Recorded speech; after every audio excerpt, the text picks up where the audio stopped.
One won the World Cup, one never did. Look, we are talking about two of the absolute greatest players of their generation, guys who broke literally every record imaginable and absolutely dominated football side by side for 2 decades. And yet, when the final whistle blew in Qatar 2022, only one of them was crying tears of joy. Today, we're entirely skipping that exhausted GOAT debate. Honestly, it's been done to death. Instead, we're using this explainer to look at the cold, hard, systemic reasons why their ultimate tournament stories ended so radically differently. Because this isn't actually about individual brilliance. It's a really fascinating story about systems, timing, teammates, and the one crucial element neither of them could control. The final chapters of their journeys in Qatar really revealed this massive, heartbreaking divide. While both of these men defined an entire era of the sport simultaneously, their ultimate tournament fates couldn't have been more polar opposites. You have a World Cup champion on one side and a devastating early exit in the quarterfinals to Morocco on the other. But here's the thing. What separated them at the very end wasn't goals, and it wasn't a lack of talent. It was a difference built entirely on tactical systems and the teammates they had around them. Now, before we go any further, let's just establish some fundamental fairness and absolutely kill this whole failure myth right now. 5. That is the number of Ballon d'Or awards Cristiano Ronaldo has to his name. Toss in 5 Champions League titles and the fact that he's the all-time international top scorer, and you realize his career is just extraordinary. I mean, in literally any other era, he would be the undisputed greatest player in history. So let's be clear, Ronaldo is not a failure, not even close. And on the flip side, 7. That was Lionel Messi's tally of Ballon d'Or awards going into that specific tournament, alongside his 4 Champions League titles, a Copa America, and an Olympic gold. Both of these men are without a doubt once-in-a-century talents. So the goal of this explainer is strictly to find the real systemic truth behind their national team results. We definitely aren't here to pick a favorite. Okay, let's dive into this. If we accept that both are pretty much equal in their generational greatness, we're left staring at this really fascinating core mystery. Why exactly did their World Cup stories end so differently? How does one guy lift the trophy while the other watches from the stands?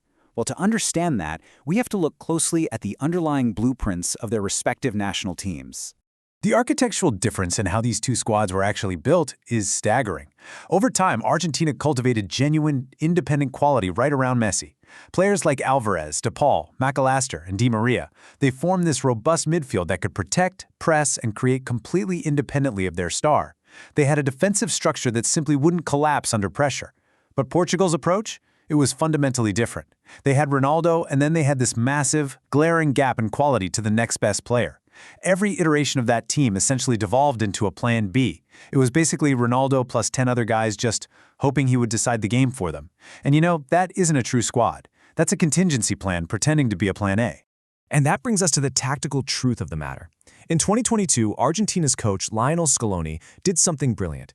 He essentially designed a bespoke tactical suit specifically for his star player. This Scaloni system gave Messi absolute freedom to drop deep and collect the ball. It provided him a total defensive cover, and it ensured his teammates were always making dynamic runs ahead of him to create the exact gaps he needed to work his magic. It was a flawless structure built by a staff that deeply, truly understood how to unleash the greatest player in the world at the exact right moments. I know it sounds like a minor semantic difference, right? But it's actually massive. Argentina spent years building systems around their player. Meanwhile, Portugal spent 2 decades trying to force their player into predefined shapes. One approach naturally adapts to a superstar's unique gravity, while the other tries to contain it, and the results speak for themselves. One approach won a World Cup, and the other kept producing incredibly frustrating quarterfinal exits. But hey, it's not all just about tactics on the pitch. There's also the unquantifiable weight of expectations. Both of these players carried suffocating, intense pressure their entire careers. But by 2022, Argentina had forged this incredible squad culture with multiple loud voices and real leaders in the dressing room.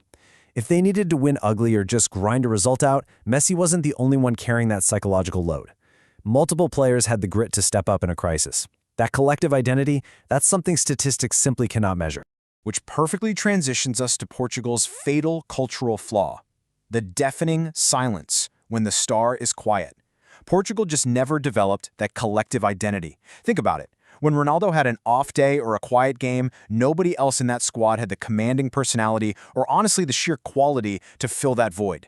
If the star wasn't shining, the entire team basically went dark. It was a deep-rooted squad culture problem from the ground up. all of these underlying structural issues totally culminated in the defining moments of Qatar 2022. For Portugal, it was that quarterfinal against Morocco. Ronaldo actually started on the bench, which is a stark, crazy decision that tells you everything you need to know about the breakdown between his role and the team's system. He eventually came on as a sub, Portugal lost 1-0, and he walked off the pitch in tears. Meanwhile, across the tournament bracket, Messi was delivering 7 transcendent, completely historic performances, perfectly supported by the absolute machine his team had built around him. And this brilliantly illustrates what the contrast in 2022 was really about. It wasn't just about match results. It was an undeniable, highly visible feeling. One player was effortlessly riding a wave his entire team had built together, while the other was exhausted, swimming against a relentless current his team simply couldn't overcome. Now, we also have to address the somewhat uncomfortable truth of timing and formative club environments. Messi spent his absolute best years at Barcelona alongside a generation of world-class players like Xavi and Iniesta, completely steeped in combinative trust and unselfish synergy. On the other hand, Ronaldo's peak years at Real Madrid were equally brilliant for sure, but they were built on immense individual firepower and strict tactical discipline, rather than that deep, combinative, flowing football. So why does that matter to us? Well, because those club habits invariably bleed right onto the national stage. Those drastically different environments forge 2 very different footballing personalities. Messi's style of deep, combinative play perfectly aligned with exactly what is required in a national team context. But Ronaldo's highly individualistic, firepower-heavy style, it always rubbed just slightly against what the Portuguese national team could realistically support and provide.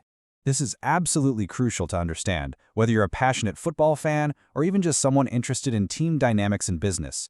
The World Cup is not actually a test of individual quality, it's really a masterclass in collective cohesion. It demands that you unify fast, stay incredibly cohesive for 4 agonizing weeks, and beat 7 entirely distinct opponents under maximum pressure. And Argentina? They passed this test with flying colors. But Portugal? They never really passed that cohesion test. 2006, 2010, 2014, 2018, 2022. 5 consecutive tournaments, 5 exits before the final. When you hear a list laid out like that, you realize pretty quickly that it isn't just bad luck. It's a glaring, structural pattern. It highlights a massive systemic failure to build a cohesive unit truly capable of going the distance.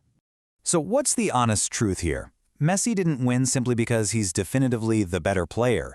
He won because he achieved perfect alignment. He had the right coach at the exact right time. He had a squad that actively grew around him, rather than depending entirely on him. And yeah, he had a little favor from the footballing gods too, like a lucky bounce off a crossbar in the final, or some incredibly dramatic saves in a penalty shootout. Football isn't entirely fair, and you absolutely need a little bit of luck to go all the way. Ronaldo possessed extraordinary talent and just unmatched dedication, but he never had all those systemic, coaching, and environmental pieces aligned at the exact same time. And in a brutal competition where you only get 1 shot every 4 years, timing is literally everything. So the real takeaway here is this. The World Cup divide between these 2 absolute legends fundamentally changes how we should view the tournament itself. It's not a test to find the best individual player in the world. It is the ultimate test to find the best team built around that greatness. Argentina cracked that structural puzzle. Portugal just never quite did. I want to leave you with a kind of haunting question, one that really makes you rethink how much our environment dictates our ultimate success. If Ronaldo had been born Argentina and Messi had been born Portuguese, does the story end differently? Think about all the systems, the teammates, and the timing we just explored. How much of greatness is truly individual, and how much of it is defined by the structure we are placed within? Think about that one.